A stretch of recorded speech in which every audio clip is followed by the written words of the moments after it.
Su violencia ha quedado documentada, registrada y denunciada. El Tren de Aragua es la megabanda criminal más sonada y con mayor poder dentro y fuera de las cárceles venezolanas. El Tren de Aragua creó toda una revolución. Esta organización criminal es de las más grandes y poderosas de Venezuela.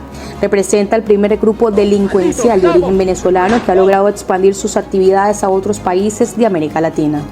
Se le identifica con el calificativo de megabanda porque está integrada con más de 4.000 hombres, pero son cifras inexactas porque no operan solo en Venezuela, sino afuera también. Ellos disponen de armas de guerra y tienen una estructura jerárquica definida, clara y sólida, de acuerdo con una investigación publicada en el 2021 por Transparencia Venezuela. La banda nació con el nombre del Tren de Aragua entre 2013 y 2015, pero operaba desde un poco antes. Tiene su origen en los sindicatos obreros que trabajaban en la construcción de un proyecto ferroviario que conectaría el centro-occidente del país. Nunca llegó a concretarse. La obra por desidia según el Plan Socialista Nacional de Desarrollo Ferroviario de 2006 y cuyos miembros procedieron a dedicarse a actividades delictivas como extorsión, secuestro, robos y homicidios. El equipo de Dossier Venezuela se trasladó con un experto en materia criminal, Luis Isquiel, abogado penalista y profesor de criminología de la Universidad Central de Venezuela. Explicó cómo se originó el Tren de Aragua, su forma de operar y la amenaza que representa para Bogotá en materia de seguridad. Se calcula que pueda tener entre 1.500 y 2.000 integrantes, aunque hay otros cálculos que señalan que el número de miembros podría ser mayor. Es una pandilla de origen carcelario, porque se fortalece y crece desde dentro de la cárcel de Tocorón, que es una de las cárceles más grandes de Venezuela, con alrededor de 6.000 reclusos, y es una cárcel ubicada en el estado de Aragua. El origen del Tren de Aragua podría ser anterior a la cárcel de Tocorón, porque aparentemente se inició con un sindicato de trabajadores de un tren que tendría que pasar por el estado Carabobo, el estado de Aragua y llegaba a Caracas. Entonces ese sindicato se manejó de forma mafiosa, algunos delincuentes lideraron ese sindicato y a partir de allí los comenzaron a llamar la gente del Tren de Aragua.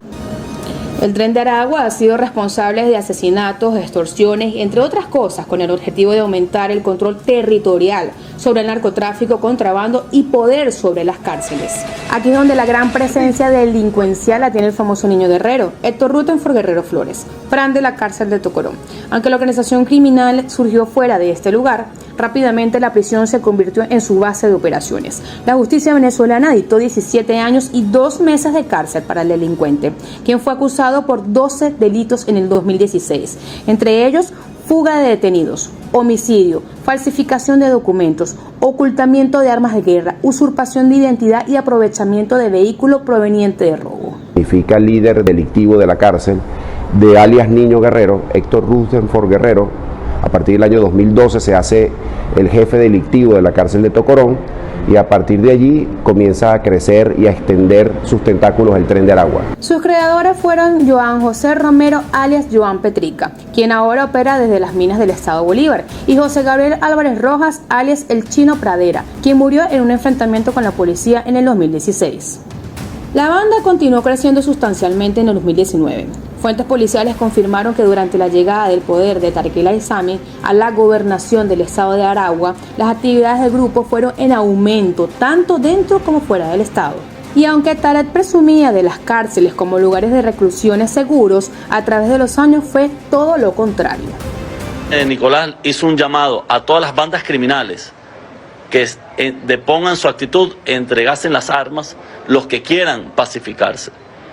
Pero se han burlado, ¿no? Se han burlado en algunos casos y en otros, lejos de poner la actitud criminal, se han venido organizando grupos delictivos y nos ha obligado a responder conforme a la ley, a la Constitución y todos los principios concernientes al uso proporcional y diferenciado de la fuerza policial. Así que la buena nueva es para San Casimiro, ¿no? De aquí ya no nos vamos, más bien llegó la fuerza. Para 2010 se consideraba que ya había pranato en Tocorón. Existen fotografías que muestran que fue ese año cuando se comenzó con la construcción de algunas áreas del penal y con ello se fue formando más adelante lo que sería el Tren de Aragua. De acuerdo con los reportes recabados en el 2015, el Tren de Aragua robaba 70 vehículos por semana, de los cuales al menos 20 eran motocicletas y los pagos o las búsquedas de los mismos se hacían dentro del penal.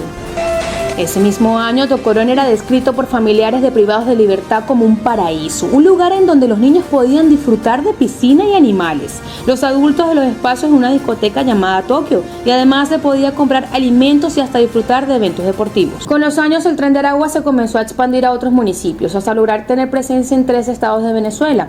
Este proceso comenzó en el 2016. Fue posible gracias al apoyo de varias bandas criminales. Un poco después inició la expansión a otros países de la región.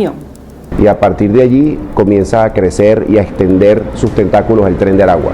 Primero, fuera de los muros de la cárcel de Tocorón, esta pandilla se apropia de varios barrios importantes del estado de Aragua, como por ejemplo el barrio San Vicente, que es hoy el feudo del Tren de Aragua, y luego se expande hacia otros estados de Venezuela. Hoy se cree que el Tren de Aragua, por ejemplo, tiene presencia en la frontera de Táchira, tiene presencia en las costas del estado Sucre, dominando allí puntos para el narcotráfico. También se les relaciona con manejo de minas ilegales en el estado Bolívar, y así han ido también extendiendo su presencia en otros estados. Y luego comenzó el proceso de internacionalización.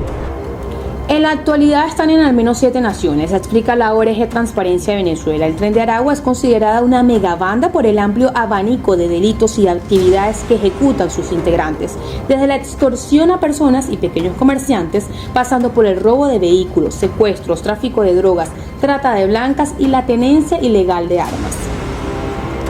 En Chile, Perú, Colombia y otros países de América Latina cunde el desconcierto sobre las dimensiones de la banda transnacional, el Tren de Aragua, que opera desde el centro penitenciario Tocorón, en la población del mismo nombre en el estado venezolano de Aragua. Luego comenzó el proceso de internacionalización, primero hacia el vecino país de Colombia, sobre todo en la frontera con norte de Santander, luego ya sabemos que ha ido hasta la capital, Bogotá y otras localidades de Colombia, y luego se fueron extendiendo hacia Brasil, hacia Perú, hacia Ecuador, hacia Chile, hacia Bolivia. Y es que desde hace varios meses vienen apareciendo en Bogotá personas asesinadas en bolsas negras de plástico. Las autoridades culpan de estos crímenes a Héctor Guerrero, alias Niño, y a alias Giovanni o Viejo, líderes de la banda del Tren de Aragua, prisioneros en Tocorón. No solo son asesinatos, también extorsión. Son los titulares que llevan las noticias internacionales sobre los sucesos con este sello criminal. Estos capturados, la mayoría son venezolanos, 14 de ellos de nacionalidad venezolana. El especialista Luis Isquiel nos explica qué hace esta megabanda y cómo operan dentro y fuera de Venezuela. Criminal diversificada, es decir, se dedican a cometer distintos delitos. Y según la ciudad o el país donde estén, también se adaptan a esas realidades y se adaptan a las actividades criminales que puedan ejecutar en estas ciudades o en estos países latinoamericanos.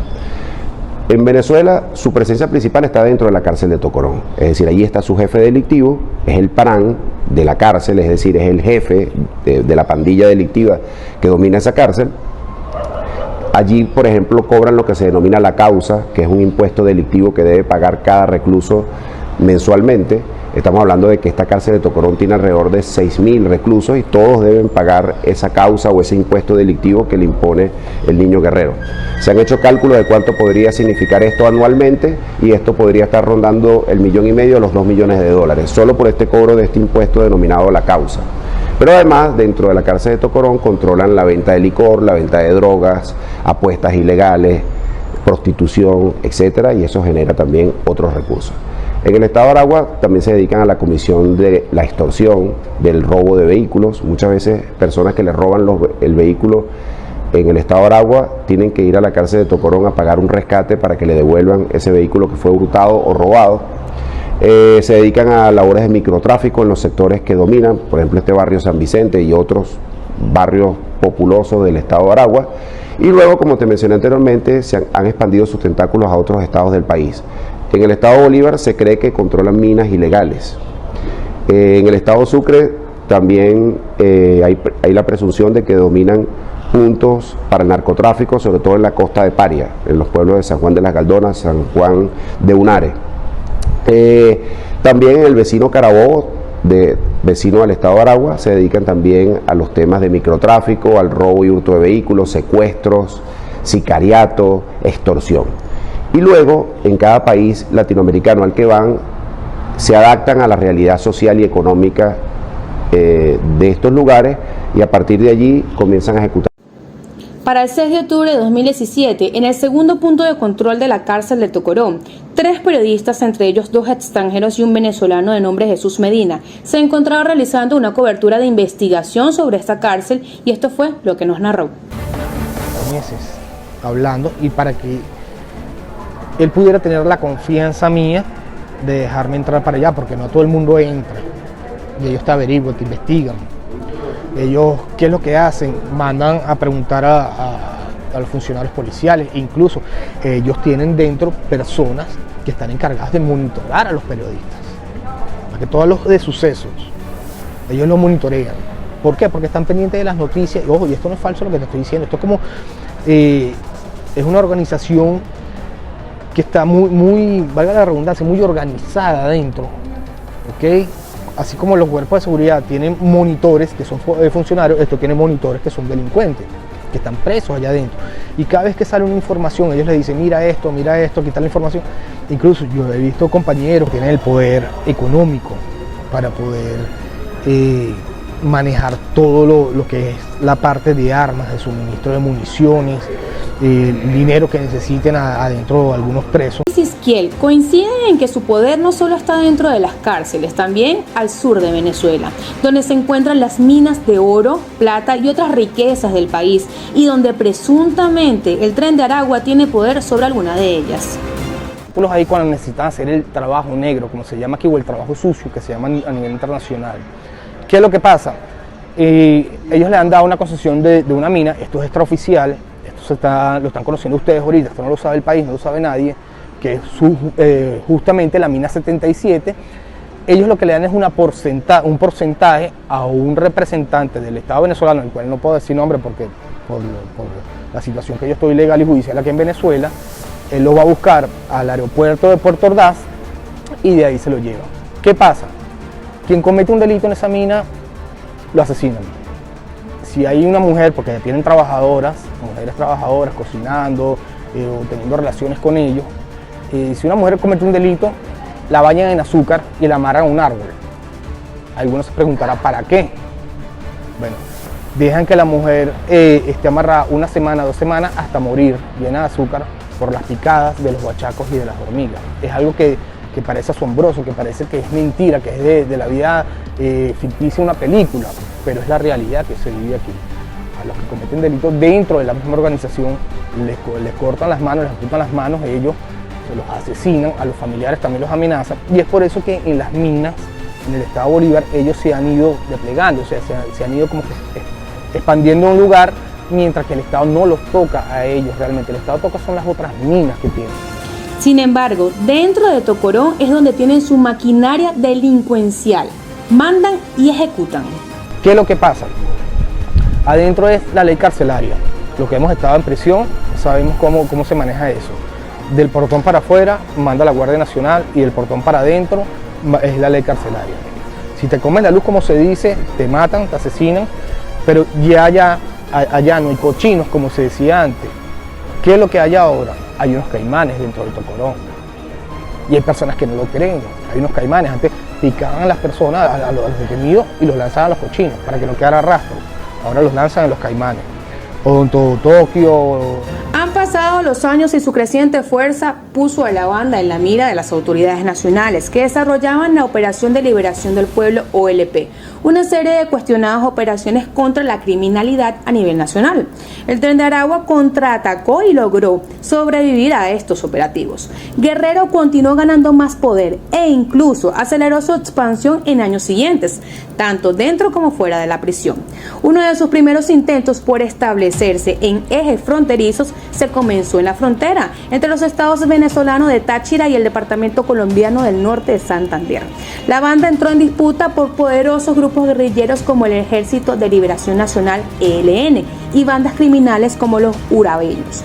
que ejercen el control dentro de los pasos clandestinos, conocidos como trochas. El Tren de Aragua buscó establecerse sus actividades del lado colombiano, en la ciudad de Cúcuta y Villa del Rosario, cerca de la frontera, donde su presencia generó un conflicto con el ELN, que resultó en una ola de enfrentamientos y homicidios. La banda cobra extorsiones dentro y fuera de prisión y poco a poco ha diversificado su portafolio criminal. Actualmente el Tren de Aragua está involucrado en secuestros, trata y tráfico de personas, contrabando y se sospecha que tiene participación en el tráfico de armas y drogas. Las extorsiones siguen siendo una de las rentas criminales más lucrativas del grupo, tanto por el cobro de la causa, como lo aseguró el especialista Luis Esquiel, como otros actos delictivos. El tráfico de migrantes fue la puerta de salida que le permitió al grupo migrar con facilidad por Latinoamérica. Una consolidación con sello de sangre y gobierno que no ejecuta acciones contra ellos. Consolidado el pranato en Venezuela, ¿no?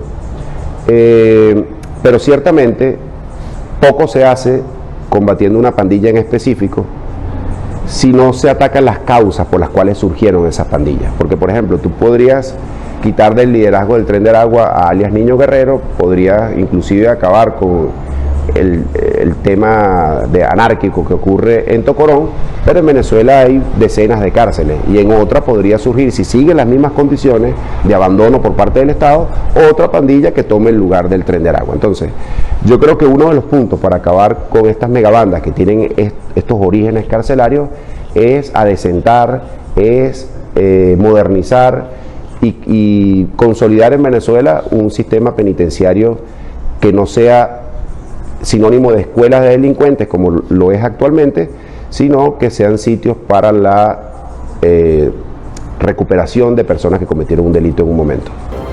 Las cárceles en Venezuela están casi en su totalidad controladas por planes. Las prisiones son repúblicas e independientes. Hay poder y comercio. Toda una escuela para aprender y ejecutar todo tipo de delitos bajo el permiso y la mirada del régimen rojo rojito del chavismo.